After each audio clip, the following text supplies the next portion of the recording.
ഞാൻ ഇരിക്കുന്ന ഹോസ്റ്റലിൽ നിന്ന് തിരിച്ച് വീട്ടിലേക്ക് പോവാണ്. Today is the last day. ഇപ്പോൾ നമ്മൾ രാവിലെ തന്നെ ഇറങ്ങുകയാണ്. അറൗണ്ട് 6:18 ആയിപ്പോൾ. 6:15 ഇറങ്ങാമെന്ന് വിചാരിച്ചു. ഏകദേശം അതേ ടൈം തന്നെ ഇറങ്ങി. പെട്രോൾ അടിക്കണം. വണ്ടിയിൽ പെട്രോൾ കുറവാണ്. വണ്ടി ഒന്ന് വാമപ്പ് ചെയ്യാൻ വേണ്ടി ഓൺ ചെയ്തിട്ടിരിക്കുകയാണ്. പെട്രോൾ ഒരു കട്ടേ ഉള്ളൂ. നോക്കുമ്പോൾ 90 കിലോമീറ്റർ കാണിക്കുന്നുണ്ട്. ഗേറ്റ് അടക്കട്ടെ. ഓക്കെ, ഷാർട്ട് കൊടുക്കണം.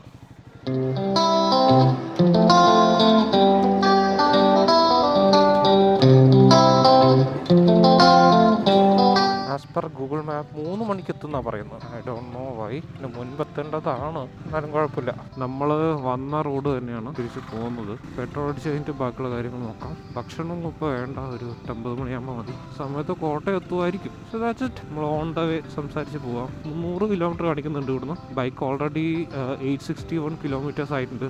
അപ്പോൾ വീട്ടിലെത്തുമ്പോൾ അറൗണ്ട് 1161 കിലോമീറ്റേഴ്സ് ആവും. അത് കുഴപ്പമില്ല.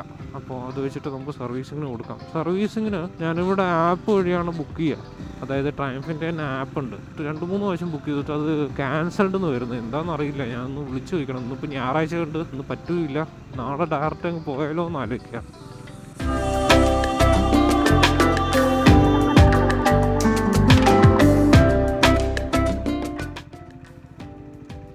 ഫുൾ ടാങ്ക് അടിക്കണം. കാർഡ് എടുക്കുമല്ലോ അല്ലേ?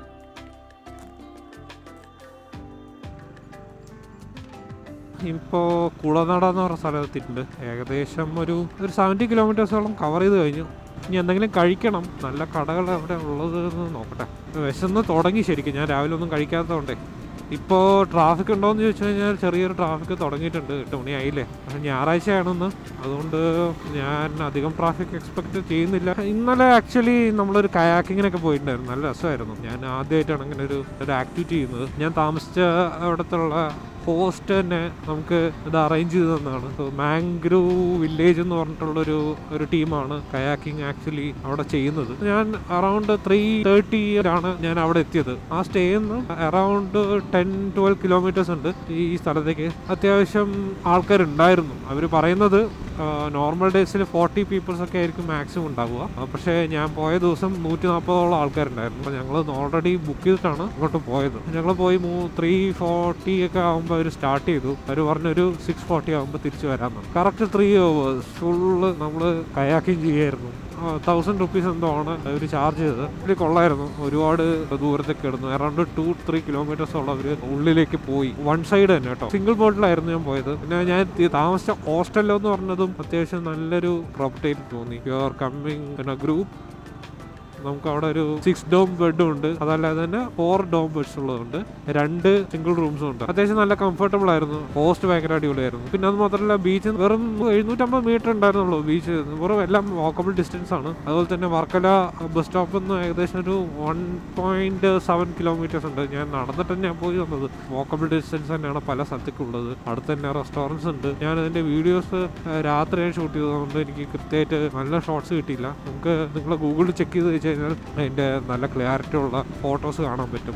booking.in വഴിയാണ് അവർ ഇതെടുക്കുന്നത്. You can book. അല്ലെങ്കിൽ ഡയറക്റ്റ് ആയിട്ട് നിങ്ങൾക്ക് വന്നു കഴിഞ്ഞാൽ ചില സമയത്ത് കിട്ടും എന്നാണ് ഇപ്പോൾ പറഞ്ഞത്. അവരെപ്പോഴും ഒരു 1-2 ബെഡുകൾ എപ്പോഴും അവർ റിസർവിൽ വെക്കാറുണ്ട്. നമുക്കൊരു ഹോട്ടൽ കാണുന്നുണ്ട്. ഒരു ഹോട്ടൽ പാർക്കിംഗ്. സോ ഫുഡ് കഴിച്ചു. ഈ സ്ഥലത്തിൻ്റെ പേര് മുളക്കുഴയോ അങ്ങനെ എന്തോ ഒരു സ്ഥലം. മുളക്കുഴ. അതന്നെ മുളക്കുഴ. മാപ്പിൽ അങ്ങനെ കാണുന്നത്. എനിക്ക് തോന്നുന്നു കോട്ടയം എത്തിയെന്ന് തോന്നുന്നു. കോട്ടയം കയറിയിട്ടുണ്ട്. ഇപ്പോൾ വർക്കലയിൽ അത്യാവശ്യം ആൾക്കാരൊക്കെ ഉണ്ട് കേട്ടോ. ഞാൻ മറ്റേ ബീച്ച് സൈഡൊക്കെ പോയപ്പോൾ അത്യാവശ്യം തിരക്കൊക്കെ ഉണ്ട്. കാരണം അത് ന്യൂ ഇയർ ടൈം ആയതുകൊണ്ടാണ്. അല്ലെങ്കിൽ പൊതുവെ എനിക്ക് തോന്നിയിട്ടുള്ള കാര്യം നമ്മുടെ ഓവറോൾ ടൂറിസം മേഖല ഭയങ്കര ശോകമാണ്. ആൾക്കാർ വരവ് കുറവാണ്. എസ്പെഷ്യലി ഫോറിൻ കറൻസി ഇന്ത്യയിലേക്ക് വരുന്നത് കുറഞ്ഞിട്ടുണ്ട്. നല്ല രീതിയിൽ കുറഞ്ഞിട്ടുണ്ട്. ഈവൻ ഗോവയാണെങ്കിലും ശരി, കേരളമാണെങ്കിലും ശരി, പിന്നെയും അറ്റ്ലീസ്റ്റ് നോർത്ത് ഇന്ത്യയിലൊക്കെ പിന്നെയും ആൾക്കാർ വരുന്നുണ്ട്. സൗത്ത് സൈഡ് ഭയങ്കര കുറവാണ്. ഞാൻ ഈവൻ ലഡാക്കിൽ പോയ ഫോറിനേഴ്സിനെ കുറച്ച് പേര് കണ്ടു. അവർ മിക്കവാറും നോർത്ത് ഇന്ത്യ ഇറങ്ങാനാണ് വരുന്നത് എല്ലാവരും. ഇന്ത്യ എന്ന് പറയുന്നത് അവരുടെ ഇതിൽ കൺസെപ്റ്റിൽ താജ്മഹൽ അങ്ങനത്തെ ഉള്ളൊരു കൊൽക്കത്ത ആ ഒരു കൺസെപ്റ്റ്, രാജസ്ഥാൻ, അവരെപ്പോഴും south part of India mostly അവർ ചെക്ക് ചെയ്തിട്ടില്ല. സൗത്തേക്ക് വരുന്ന ആൾക്കാർ തന്നെ ഒരുപാടുണ്ട് കേട്ടോ. അത് ഞാൻ ഇല്ലെന്ന് പറയുന്നില്ല, സൗത്തിലേക്കായിട്ട് വരുന്ന ആൾക്കാരുണ്ട്. പക്ഷേ മെജോറിറ്റി ഓഫ് പീപ്പിൾ ഒരു നോർത്തിൽ തന്നെ വന്നിട്ട് പോകുന്നതാണ് ഞാൻ കണ്ടിട്ടുള്ളത്. അപ്പോൾ ഞാൻ പലവരിടത്തും പറഞ്ഞിട്ടുണ്ട് you should come to south, ഭയങ്കര അത്യാവശ്യം നല്ല സ്ഥലമാണെന്ന് ഞാൻ എല്ലായിടത്തും ഞാൻ തന്നെ ബ്രാൻഡ് അംബാസിഡറായിട്ട് പറഞ്ഞു കൊടുക്കാറുണ്ട്. സോ അവർ ഓൾറെഡി ഐറ്റനറി എല്ലാം ആയിട്ടായിരിക്കും വരുന്നത്. പിന്നെ അവരെ നമുക്കങ്ങനെ പറഞ്ഞ് ഇതാക്കാനുള്ള ആൾക്കാരുണ്ടാവില്ല. ഇതിൻ്റെ മെയിൻ കാരണം റോഡ് കണക്ടിവിറ്റി തന്നെയാണ്. കേരളത്തിൽ പൊതുവേ റോഡ് കണക്ടിവിറ്റി ഇത്തിരി ശോകമാണ്. കുറച്ചും കൂടി ഹൈവേസ് വേണം, എലിവേറ്റഡ് ഹൈവേസ് ഒക്കെ വരണം. അതുമാത്രമല്ല നമ്മുടെ ടൂറിസം ഒക്കെ ഒന്ന് ബൂസ്റ്റ് ചെയ്യാൻ വേണ്ടിയിട്ട് അത്യാവശ്യം നല്ല രീതിയിൽ പണിയെടുക്കേണ്ടതായിട്ടുണ്ട്. കേരളത്തിലത്തെ ആണെങ്കിൽ സൗത്ത് ഇന്ത്യ പൊതുവെ ബെറ്റർ ഇൻഫ്രാസ്ട്രക്ചർ പ്രൊവൈഡ് ചെയ്യണം. ഒന്നാമത്തെ ഷോക്കേസ് ചെയ്യണം നമ്മുടെ കയ്യിൽ എന്തൊക്കെ ഉണ്ടെന്ന്, പാക്കേജസ് പ്രൊവൈഡ് ചെയ്യണം നല്ല രീതിയിൽ. നമ്മൾ ഇപ്പം ബാലിയിലൊക്കെ കണ്ടിട്ടുള്ളത്, ബാലി, ശ്രീലങ്ക, അവിടെയൊക്കെ ആൾക്കാർ പോകുന്നുണ്ട്. എന്തുകൊണ്ട് നമ്മുടെ നാട്ടിൽ വരുന്നില്ല എന്നൊക്കെ പലപ്പോഴും ആൾക്കാർക്ക് തോന്നിയിട്ടില്ലെങ്കിൽ കാരണം ഇതൊക്കെ തന്നെയാണ്. ഇപ്പോൾ ഏത് പ്രോബ്ലം ആണെന്നുണ്ടെങ്കിലും ടു ദ കോർ നമ്മൾ ചിന്തിച്ചു കഴിഞ്ഞാൽ നമുക്ക് അതിൻ്റെ ആൻസർ കിട്ടും. നമ്മുടെ നാട്ടിലെ പോരായ്മകൾ എന്തൊക്കെയാണെന്ന് നമ്മൾ മനസ്സിലാക്കി കഴിഞ്ഞാൽ തീരാവുന്ന പ്രശ്നങ്ങളേ ഉള്ളൂ. അതുകൊണ്ടല്ലേ ഒരു ഹൈവേസിലൊക്കെ എത്ര ട്രാഫിക് ബ്ലോക്കാണ് ഉള്ളത്. റോഡ് ഇൻഫ്രാസ്ട്രക്ചറൊക്കെ എല്ലാ സംസ്ഥാനത്തും അത്യാവശ്യം നല്ല രീതിയിലായിട്ടുണ്ട്. സ്റ്റിൽ കേരളം ഭയങ്കര പുറകിലാണ്, ഒരുപാട് പുറകിലാണ്, എവിടെ എത്തിയിട്ടില്ല എന്ന് വേണമെങ്കിൽ പറയാം. അറ്റംപ്റ്റ്സ് ഉണ്ട്, ഒരുപാട് ഹൈവേസ് ഇപ്പോൾ പണിതുകൊണ്ട് നടക്കുന്നുണ്ട്. ഹോപ്പ്ഫുള്ളി അതൊക്കെ വന്നു കഴിഞ്ഞാൽ കുറച്ചും കൂടി ബെറ്റർ ആവും. സാധാരണ ഇങ്ങനത്തെ റോഡുകളൊക്കെ തന്നെയാണ് കുറച്ചും കൂടി എൻജോയബിൾ ആയിട്ട് എനിക്ക് തോന്നിയിട്ടുള്ളത്. പക്ഷേ ടൈം കൺസ്യൂമിംഗ് ആണ്. പിന്നെ എനിക്ക് തോന്നിയിട്ടുള്ളത് നമ്മുടെ നാട്ടിൽ ഉള്ള ആർട്ട് നമ്മൾ ഒരിക്കലും പ്രൊജക്റ്റ് ചെയ്യുന്നില്ല എന്നാണ് എനിക്ക് തോന്നുന്നു. ആർട്ടെന്ന് പറഞ്ഞാൽ അതൊരു ആർട്ട് ഫോമായിട്ട് വരികയാണെന്നെങ്കിൽ ശരി, അല്ലെങ്കിൽ നമ്മളതായിട്ടുള്ള ലിറ്ററേച്ചറോ അതെല്ലാം ഷോക്കേസ് ചെയ്യാനായിട്ട് നമ്മുടെ കയ്യിൽ സാധനങ്ങളുണ്ട്. നമ്മളൊരു ഷോക്കേസ് ചെയ്യുന്നില്ല എന്നാണ് എനിക്ക് തോന്നുന്നത്. തീരെ ഇല്ല എന്നല്ല പറയുന്നത്, പക്ഷെ ആ ലെവലോ ആൾക്കാരെ അട്രാക്ട് ചെയ്യുന്ന രീതിയിലുള്ളൊരു ടൈപ്പ് സാധനങ്ങൾ ഇപ്പോഴും വരുന്നില്ല. അതൊക്കെ വന്നാലേ ആക്ച്വലി ആൾക്കാർ വരുള്ളൂ. എനിക്ക് ഇങ്ങനത്തുള്ള കാര്യങ്ങൾ വരുന്ന സമയത്ത് പാലിയേക്കരട്ടുള്ള എപ്പോഴും ഓർമ്മ വരാറ്. ബെസ്റ്റ് എക്സാമ്പിളാണ്, ലോകത്ത് എവിടെയും കൊണ്ട് വെക്കാം. നമ്മൾ ആക്ച്വലി കഴിഞ്ഞ ദിവസം വന്നപ്പം കറങ്ങിയിട്ടൊക്കെയാണ് വന്നത്. എന്തുകൊണ്ട് എന്നെ ആ റോഡ് ഗൂഗിൾ വെള്ളം വെച്ച് പറഞ്ഞു വിട്ടു എന്ന് എനിക്കറിയില്ല. കുഴപ്പമില്ലായിരുന്നു, അത്യാവശ്യം നല്ല റോഡായിരുന്നു. നിങ്ങളൊന്ന് തിരക്കുണ്ടായിരിക്കണം അതുവഴി പറഞ്ഞു വിട്ടത്. ഇങ്ങനെ ഓരോ വണ്ടികളുടെ പുറകിൽ ഇങ്ങനെ പോയിക്കൊണ്ടേയിരിക്കണം, അതായത് ഇതിൻ്റെ ഒരു പ്രശ്നം.